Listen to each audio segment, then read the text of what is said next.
در اساس فرمان پرزیدنت جمهوری تاجیکستان دعوت بهاری جوانان به صف قواهای مسلح مملکت آغاز یافت.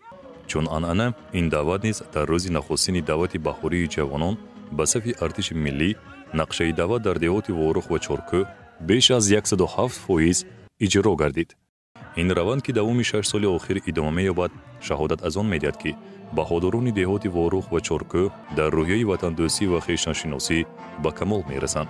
این جوانان خدمت مادر وطن را قرض شهروندی و رسالت جوانمردی خویش می‌دانند. در دهات وارخ و چرکوی شهر اسفره معرکه مهم سیاسی دعوت جوانان به صف قواهای مسلح به معرکه ننگ و ناموس وطنداری تبدیل یافته. از دعوت تا دعوت صف اختیاریان برای خدمت به مادر وطن بیشتر می‌گردد. هر نفری خودآگاه و وطندوست افتخار ملی داشته و به ننگ و ناموس باید به وطن خدمت نموده برای حفظ مرز و بومیان صداقتمندانه تیار باشد. از این رو ما جوانان دلیر و شجاع وارخ در اجرای رسالت پرشرفی وطنداری آماده بوده با سرفرازی و با روحیه بلند وطندوستی به خدمت حربی می‌رویم. با پشتیبانی از سیاست سازنده و دورنگرانه پیشوای ملت محترم امامعلی رحمان، رادمردان دهات وارخ با امر دل و وجدان به خدمت مادر وطن یعنی حفظ مرز و بوم رهسپار می‌شوند. در دهات وارخ شهر اسفره به مناسبت گسیل نوسکران چرابینی ادانه دایر گردید. دلاوران وارخی با سربلندی و افتخار از وطنداری در نزد والدان و همدیهگان خود بر به بری هم ایستاده با این رفتار جوانمردی نشان داده توانستند که به دولت و ملت خود صادق هستند. مسئولین دهات وارخ و سابقه‌داران و والدان دعوت شوندگان ضمن برآمد خود خدمت در صف ارتش ملی را گذشتن از مکتب مردانگی عنوان نموده با افتخار زیاد اظهار داشتند که جوانان وارخی در حمایه مرز و بوم و دوستداری وطن باید در صف پیش قرار بگیرند. هر نفری که وطنش را، ملتش را و دولتش را دوست می‌دارد برای حمایه مرز و بوم دستاوردهای زمان صاحب استقلالی و منفعت‌های ملی باید همیشه آماده باشد.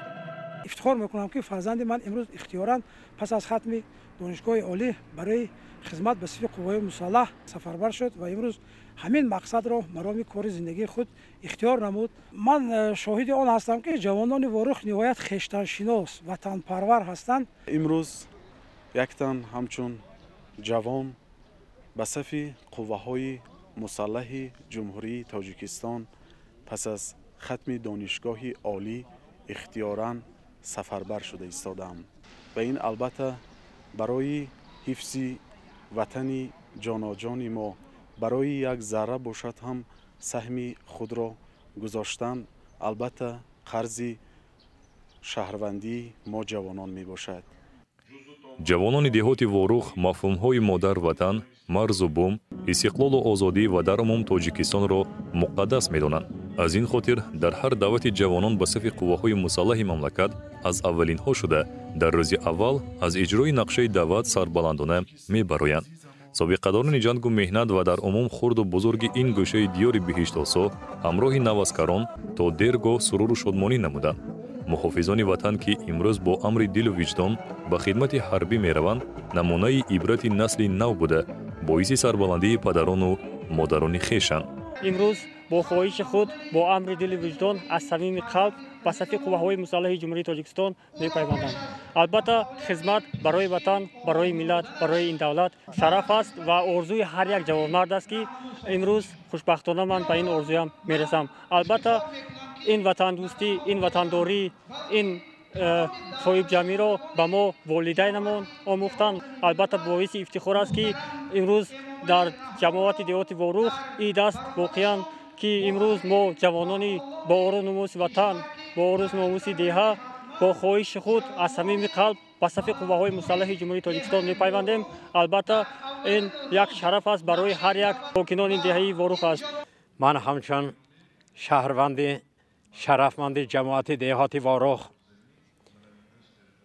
باعث افتخار و سربلندی هر یک مردم این دهه می‌دانم که جوانان سعادتمند، جوانان غیور و با آر ناموس، جوانان وطندوست دهه با امر دل، با عریضه اختیاری همچون رمز صداقت و این وطن عزیز و تاجیکستان جاناجان برای خدمت به صف قوه‌های مسلح جمهوری تاجیکستان می روند.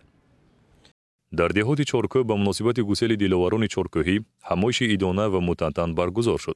ساکنان و والدان نوسکران سرفراز از آن بودند که جوانان دلیر چارکوهی عنعنه برادرانشان را ادامه بخشیده اختیاراً به خدمت مادر وطن میروند. شادی و نشاد خرد و بزرگ دهات چارکوه دلالت از آن میدهد که آنها معرکه دعوت را معرکه ننگ و ناموس وطنداری می‌حسابند. با امر دل و وجدان در روز نخستین دعوت برای ادا نمودن قرض فرزندی خود به خدمت وطن مادر می روم. در وقتش پدر و بابایانمان وطن را حفظ کردند. امروز این سعادت نوبت ماست. جای مردان در میدان باید باشد. ننگ و ناموس و آبروی اعتبار وطن در غیرت و مردانگی ماست. عزم و اراده، دعوت و تشبث و پند نیکی پیشوای معظم ملت شعار و راهنمای ماست. جوانان تاجیکستان بپیش. من امروز با خواهش خودم صافدلانه و با وجدان پاک به وطن خود خدمت میکنم. زیرا خدمت به وطن این قرض مردان است. امروز ما جوانان غیور و با ناموس چارکوه باستانی در روز نخستین دعوت به صف قوه‌های مسلح جمهوری تاجیکستان حاضر گشتیم و سفربر شده ایستاده ایم. آرامی و آسودگی، تنجی و امانی، آبادی جامعه، وحدت ملی به همت وطن دوستانه ما جوانان می باشد و ما جوانان صادقانه به وطن و صاف دلانه به وطن خدمت میکنیم. معلوم است که امسال همچون سالهای قبلی در روز نخستین آغاز معرکه دعوتی بهاری جوانان به صف ارتش ملی در دهات چارکوه نقشه دعوت بر زیاد تامین گردید.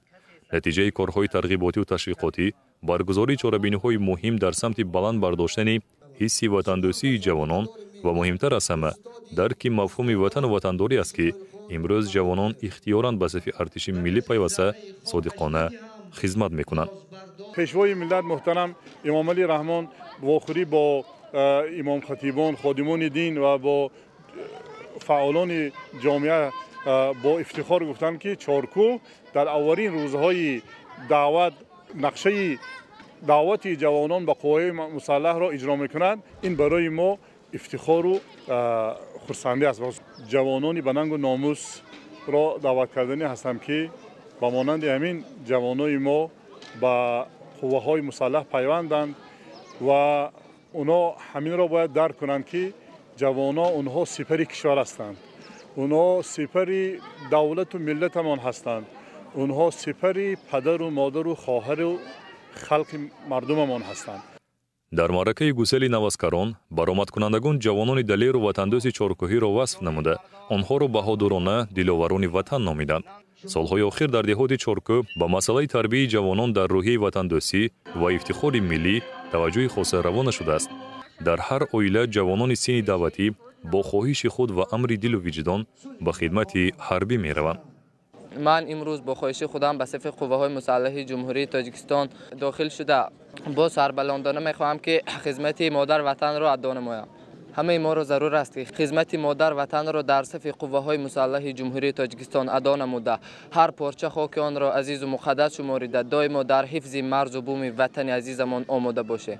امروز برای ما روز خرسندی است. جوانان دلیر چارکوهی به ارتش ملی رفته ایستاده‌اند. این از آن دلالت می‌دهد که خدمت در صف قوه‌های مسلح را رسالت خود می‌دانند. در دهات واروخ و چارکوه با رعایت سنت‌های نیک، قدرشناسی والدان نوسکران و دیگر شخصان مسئول نوسکران را با روحیه شاد و بریده افتخار از این سرزمین آزاد و آباد به خدمت گسیل نمودند. در این زمان زود تغییر یابنده اوضاع جهان، دوست داشتن وطن آماده بودند برای حمایت سرزمین اجدادی وظیفه جانی و قرضی انسانی میباشد.